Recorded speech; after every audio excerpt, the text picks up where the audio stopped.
All right, Jim, thank you. Coming up on AT&T at the half, 4 more teams have punched their tickets today. Clark and Seth will have more on that after this message and a word from your local station. You're watching NCAA basketball on CBS.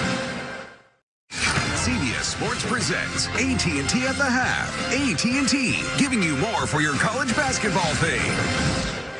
It is halftime in Chicago, Michigan, with a 31-23 lead over Michigan State in the Big Ten Championship.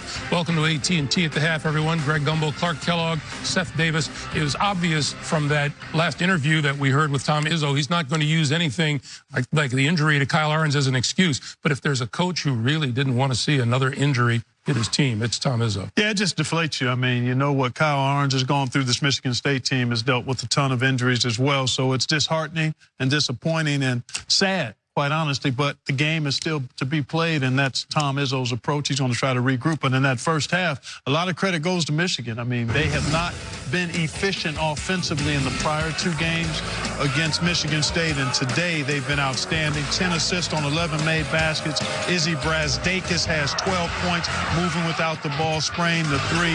Here's Teske, who's had 6 points, but a nice sequence for him, blocking the shot, which leads to the Xavier Simpson layup. And then nice pick and roll, making himself big, catch, no dribble, finish it. 11 of 24 shooting. And more importantly, Michigan State averaged 76 points a game in the first 2 meetings. They're not nearly at that pace. Credit the Michigan defense so far. Michigan defense is so good. Michigan State is a driving team. They like to pound the glass. Michigan State has not shot a free throw in this game. That's very difficult. And I know they've been dealing with injuries all season long, but just the emotional toll and the psychological toll and what they see, what Kyle Ahrens has been through. That's you know, he's been out, he's come back, how hard it is. He's already playing in a lot of pain. And Cassius Winston is a guy who's banged up. It's hard to tell how much his physical condition is related to how he's playing, but he's got 3 points, 1 for 4 shooting. Michigan State can't win without Cassius Winston having a big second half. Awful lot to watch in the second half of this game. Earlier on CBS, Atlantic 10 champion was crowned. Seth? Boy, what a game this was. St. Bonaventure, you're going to see Courtney Stockard hitting the 3-pointer, putting them up by 4. St. Bonaventure was in control for much of the game, but St. Louis never gave up. They hung right in it. You're going to see Hassan French inside making the layup. By that point, the Billikens were in control. And then later on, you're going to see St. Bonaventure coming back. And Nelson Caputo off the bench, his only shot attempt of the game, couldn't get it to go. And St. Louis is advancing to the NCAA tournament. A game with huge swings, so much on the line. Pure elation for the Billikens. How about the Ivy League title? Well, big turnaround in this one. It was only a 1-point lead for Yale. There's Azar Swain knocking down a 3, part of a big game-changing run in the second half. Alex Copeland was brilliant all game long. He had 25. There's Swain to Bruner. And the Yale Bulldogs dominated in the second half and have punched their ticket. Keep an eye on this team. They got size and they've got dynamic backcourt play as well. Will be a hard out. And at the SEC championship game in Nashville, maybe the biggest surprise of this day so far, Seth.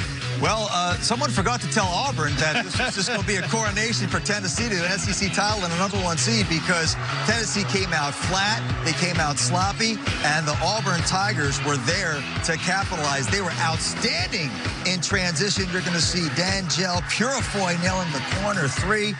It was Auburn wire to wire. They are the SEC champs. They beat Tennessee both times they played the season, in the regular season and today.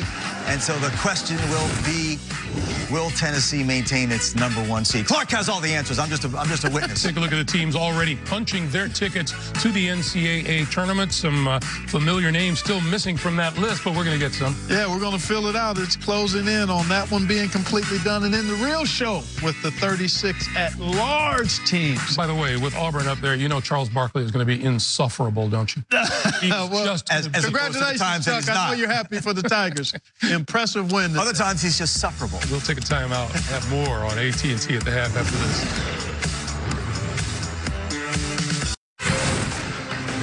Well, we can say the committee's work is nearly complete, as we're about an hour and a half away from the exclusive live announcement of the 68-team tournament bracket on the NCAA Basketball Championship Selection Show that comes up right here on CBS. Oh, chop, chop, chop, chop. One of the teams we'll be naming is Georgia State. Yeah, they got it going in the second half. Made 5 of 9 threes. Man, pretty move that time by DeMarcus Simons. Excellent job. But this was a guy who led them in scoring. 5 guys were in double digits. Malik Ben-Levy had 16 and 11 rebounds. He made 4 of 7 from behind the arc.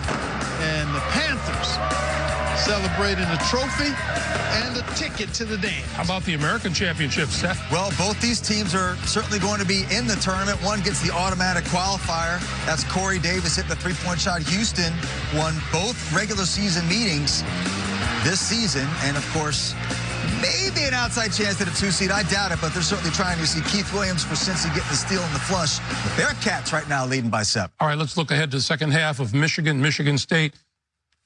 Young Mr. Winston have to do more? Yeah, he's got to do more. He's the guy who makes it happen for Michigan State. Shot quality is on his table and on his plate, so I think they've got to do that. But Michigan has been excellent defensively, and you need Kenny Goins and Xavier Tillman to play the way they've played the last several games. Michigan State is all about aggressiveness, speed, toughness, attack. I think the Arns injury is very difficult for them emotionally. Somehow they got to put that behind them in the second half and get back to Spartan basketball, or there's no way they win. All right, guys, that is it for us. AT&T at the half. We'll get you back for the second half of Michigan and Michigan State after this.